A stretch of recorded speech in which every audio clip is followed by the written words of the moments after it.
मी गोडे ना लगलोय दुल्हा, पापा गोडे ना लगलं हो. आवते मळऊ आई दुल्हा, धनी गोडे लगला हो. आवते मळऊ आई दुल्हा, धनी गोडे लगलं हो.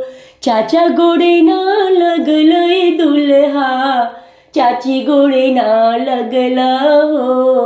बीचे मळऊ आई दुल्हा, धनी गोडे लगला हो. आवते मळऊ आई दुल्हा, धनी गोडे लगला हो. आवते मळऊ आई दुल्हा, धनी गोडे लगला हो.